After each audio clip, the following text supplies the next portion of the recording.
अस्सलाम वालेकुम स्टूडेंट्स। आज हम स्टार्ट करने जा रहे हैं chemistry first year chapter 7 acid base chemistry. इसमें हम सबसे पहले देख लेते हैं एसिड्स क्या होते हैं। एसिड्स ऐसे सब्सटेंसेस होते हैं जिनकी पीएच 7 से कम होती है। Substances that have pH less than 7।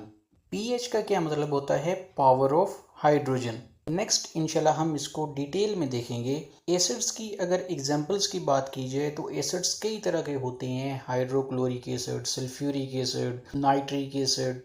लेकिन रोज़मर्रा ज़िंदगी में अगर हम देखें एसिड्स कहाँ कहाँ पे इस्तेमाल हो रहे हैं। लेमन जूस के अंदर सिट्रिक एसिड होता है। हमारे पास जो सिरके वाली बोतल होती है उसके अंदर एसिटिक एसिड होता है। जो दही हम इस्तेमाल करते हैं उसके अंदर लैक्टिक एसिड होता है। उसके बाद आ जाती हैं बेसिस। ऐसे सब्सटेंसेस जिनकी पीएच 7 से ज़्यादा होती है उनको कहा जाता है bases. Substances that have pH more than 7 are called bases. Acids की तरह बेसिस भी बेशुमार होती हैं। सोडियम हाइड्रोक्साइड एक बेस है, इसी तरह पोटाशियम हाइड्रोक्साइड। और डेली लाइफ में अगर देखा जाए तो सोप जो हम इस्तेमाल करते हैं, साबुन, उसकी नेचर बेसिक होती है। इसके अलावा टूथपेस्ट हम डेली इस्तेमाल करते हैं, उसके अंदर भी बेसिस होती हैं। इसी तरह वॉशिंग पाउडर हो गया, ये भी एक बेस है। ये सारी की सारी बेसिस की एग्जांपल्स हैं। तो ऐसे सब्सटेंसेस जिनकी पीएच 7 से कम है वो एसिड्स हैं, और जिनकी पीएच 7 से ज़्यादा है वो बेसिस हैं। अब कुछ सब्सटेंसेस हमारे पास ऐसे होते हैं जिनकी पीएच 7 होती है, उनको कहा जाता है neutral substances. Substances that have pH 7। अब वो कौन कौन से हो सकते हैं? सोडियम क्लोराइड, नमक जिसका हम डेली इस्तेमाल करते हैं, इसके अलावा प्योर वाटर, इसके अलावा सुक्रोज़ है, चीनी जिसका हम घरों में कसरत से इस्तेमाल करते हैं। तो सोडियम क्लोराइड का सॉल्यूशन अगर वो प्योर वाटर के अंदर बना हुआ है, या चीनी का सॉल्यूशन जो प्योर वाटर के अंदर बना हुआ है, उनकी नेचर न्यूट्रल होती है, यानी कि ना ही एसिडिक ना ही बेसिक। क्लियर हो गया। नेक्स्ट हमने देखना है characteristics of acids and basis. इनकी खसूसियात क्या क्या हैं। सबसे पहले अगर इनके टेस्ट की बात करें तो एसिड्स का टेस्ट आमतौर पर खट्टा होता है या तुर्श होता है। Acids have a sour taste. इसके मुकाबले में जो बेसिस हैं ये कड़वी होती हैं। Bases have a bitter taste. Next property है इफ़ेक्ट ऑन लिटमस। अब लिटमस क्या चीज़ है? ये बेसिकली एक इंडिकेटर है। तो क्यों ना पहले हम इंडिकेटर्स के बारे में बात कर लें। इंडिकेटर्स बेसिकली ऐसी डाइज होती हैं जो एसिड्स या बेस की मौजूदगी में अपना कलर चेंज कर देती हैं। Certain dyes whose colour changes. ऐसी डाइज जिनका कलर चेंज हो जाए in the presence of acids और बेसिस।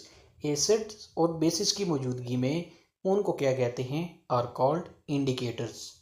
इंडिकेटर्स की यहाँ पे चंद एक एग्जांपल्स हैं। Number 1 litmus paper, number 2 फिनाल्फ्थलीन। अब हम बारी बारी देखेंगे कि एसिड्स और बेसिस का लिटमस पेपर और फिनाल्फ्थलीन के ऊपर क्या इफ़ेक्ट है। सबसे पहले इफ़ेक्ट ऑन लिटमस। ये बीकर में हमारे पास एक एसिड है। एसिड के अंदर हमने ब्लू लिटमस डाला है, और एसिड ने क्या किया है? ब्लू लिटमस को रेड लिटमस में चेंज कर दिया है। तो ये एसिड की प्रॉपर्टी हो गई कि एसिड क्या करते हैं? ब्लू लिटमस को रेड में चेंज कर देते हैं। इसी तरह अगर हम बीकर के अंदर एक बेस लें, उसके अंदर हम रेड लिटमस डालें तो बेस उस रेड लिटमस को ब्लू लिटमस के अंदर कन्वर्ट कर देगी, रेड टू ब्लू। तो एसिड्स का लिटमस के ऊपर क्या इफेक्ट हुआ? Acids turn litmus from blue to red. और बेसिस का क्या इफेक्ट था? Bases turn litmus from red to blue. अब हम एसिड और बेस का इफेक्ट देखेंगे फिनाल्फ्थलीन के ऊपर। लेट्स सपोज हमारे पास इस बीकर के अंदर कोई बेस है, सोडियम हाइड्रोक्साइड। इस बेस के अंदर अगर हम फिनाल्फ्थलीन के चंद ड्रॉप्स ऐड कर दें, फिनाल्फ्थलीन कलरलेस होती है। जैसे ही कलरलेस फिनाल्फ्थलीन को हम बेस के अंदर डालते हैं तो बेस क्या करती है? कलरलेस फिनाल्फ्थलीन को पिंक फिनाल्फ्थलीन के अंदर चेंज कर देती है। बेस ने क्या किया है? कलरलेस फिनाल्फ्थलीन को पिंक फिनाल्फ्थलीन के अंदर चेंज कर दिया है। अब हम देखते हैं एसिड्स का फिनाल्फ्थलीन के ऊपर क्या इफेक्ट होता है। ये वही बीकर है जिसके अंदर बेस है और उसमें हमने फिनाल्फ्थलीन ऐड की थी। अब इस पिंक फिनाल्फ्थलीन के अंदर हम एसिड ऐड कर दें कोई भी एसिड है HCl ले लें। अब एसिड क्या करेगा, पिंक फिनाल्फ्थलीन को कलरलेस बना देगा, पिंक टू कलरलेस। बेस ने क्या किया, कलरलेस फिनाल्फ्थलीन को पिंक फिनाल्फ्थलीन के अंदर चेंज कर दिया। एसिड्स ने क्या किया, पिंक फिनाल्फ्थलीन को कलरलेस फिनाल्फ्थलीन में चेंज कर दिया। तो यहाँ पे भी इनका ऑपोजिट इफेक्ट है। Acids turn phenolphthalein from pink to colourless. Acids pink phenolphthalein को कलरलेस बना देते हैं, जबकि bases turn phenolphthalein from colourless to pink. Colourless phenolphthalein को पिंक फिनाल्फ्थलीन में चेंज कर देती हैं। तो ये थी इनकी कैरेक्टरिस्टिक्स। नेक्स्ट हम देखेंगे कि अगर एसिड्स और बेसिस का आपस में रिएक्शन करवा दिया जाए तो क्या बनेगा। व्हेन दे रिएक्ट टुगेदर, जब इनका आपस में रिएक्शन होता है, दे न्यूट्रलाइज ईच अदर, ये एक दूसरे के इफेक्ट को कैंसिल करके न्यूट्रलाइज कर देती हैं। बेस जो है वो एसिड का इफेक्ट ख़त्म कर देगी और एसिड जो है वो बेस का इफेक्ट ख़त्म कर देगा। एट द एंड नतीजा क्या होगा, दोनों एक दूसरे को न्यूट्रल कर देंगे और प्रोडक्ट क्या बनेगी, प्रोड्यूसिंग आयनिक substances called salts.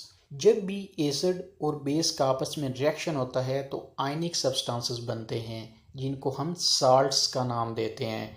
Neutralisation reaction की एक एग्जांपल देख लेते हैं। ये हमारे पास एक एसिड है HCl, इसका हमने एक base let's suppose sodium hydroxide के साथ रिएक्शन करवा दिया तो प्रोडक्ट बनेगी NaCl, सोडियम क्लोराइड और वाटर। अब NaCl जो है ये एक साल्ट है। क्लियर हो गया। ये था हमारा आज का छोटा सा टॉपिक और इस टॉपिक में से जो इम्पोर्टेंट शॉर्ट क्वेश्चंस बन सकते हैं वो मैं आपके सामने रख देता हूँ। ये हैं कुछ इम्पोर्टेंट शॉर्ट क्वेश्चंस जो एग्ज़ाम में आ सकते हैं। Right 3 characteristics of acids, acid की 3 कैरेक्टरिस्टिक्स लिखें, इसी तरह बेस की लिखें या वो इनके दरमियान डिफरेंस पूछ सकते हैं। इसके साथ साथ what are indicators, give 2 examples, indicators क्या हैं उसके 2 एग्जांपल्स दें। इसके साथ साथ व्हाट इज़ न्यूट्रलाइजेशन, न्यूट्रलाइजेशन क्या होती है कि एसिड्स और बेस का जब आपस में रिएक्शन होता है तो वो एक दूसरे को न्यूट्रल कर देती हैं, ये रिएक्शन न्यूट्रलाइजेशन रिएक्शन कहलाता है। What substances are produced during neutralisation, neutralisation के दौरान कौन से सब्सटेंसेस बनते हैं वो भी मैंने आपको बता दिया, साल्ट्स और वाटर। क्वेश्चन आ सकता है व्हाट आर साल्ट्स, साल्ट्स क्या हैं, हाउ आर दे फॉर्म, ये कैसे बनते हैं। तो सिंपली आप आंसर लिख देंगे इनका, the ionic substances are called salts, और ये बनते कैसे हैं, these are formed by the reaction of acids and bases. तो ये था आज का छोटा सा लेक्चर। आई होप कि आपको इसकी समझ आ गई होगी। मज़ीद कोई कन्फ्यूजन हो तो आप कमेंट सेक्शन में पूछ सकते हैं और अपना फीडबैक भी दे सकते हैं कि हम लेक्चर को मज़ीद किस तरह आपके लिए आसान बना सकते हैं। तो अब तक के लिए इतना ही। अपना ख्याल रखिएगा। Take care. अल्लाह हाफिज़।